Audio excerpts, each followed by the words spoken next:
Okay, so I'm presenting Arches National Park, but this actual Google slide presentation was created by Mason Caughenbaugh. And so Arches was founded in 1929. That's when it became a park and was federally funded.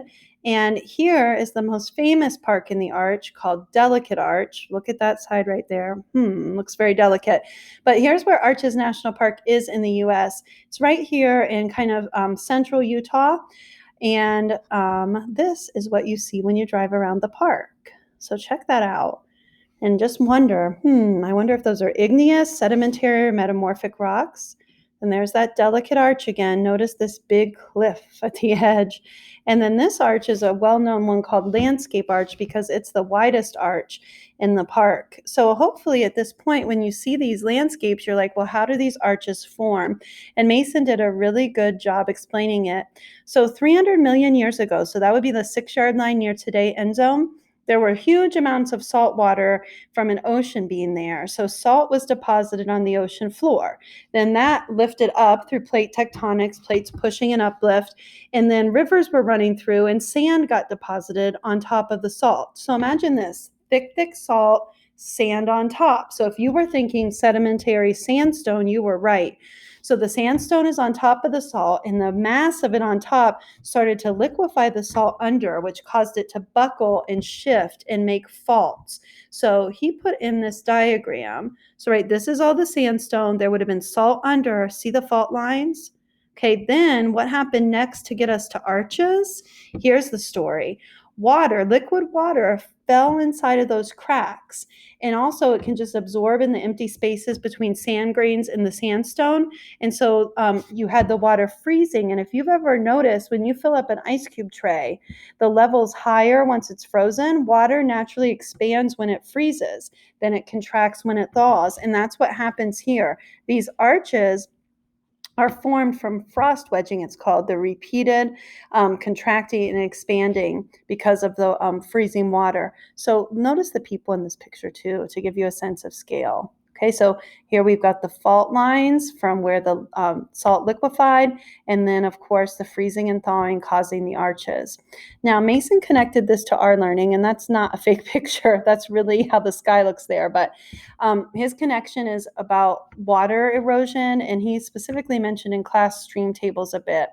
Now, specific attractions in his park, we've already mentioned Delicate Arch and Landscape Arch. Here's another specific attraction. These rocks are called pinnacles, and he just liked them because of it's pretty fascinating just to see a rock standing up like that. Can you tell that these would have been arches?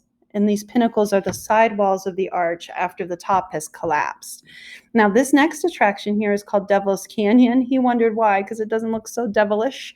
And then also, here is Delicate Arch again, but this is called the Fiery Furnace.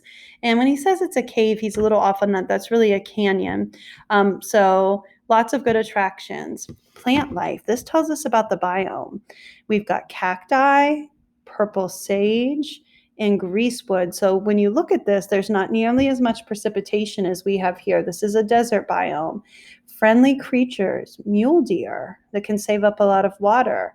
This one is freaking me out. A red-spotted toad looks normal, but it's poisonous. That's an amphibian. It would have a backbone, though. And then another animal here is a mammal, the deer mouse, and it can easily carry disease in his park. Now, his current event was about how in the summer they had to close a lot of the attractions and the hiking trails because of the crowds and coronavirus. So that's a common issue in the parks. And then his most interesting thing he learned was how the arches form like potholes.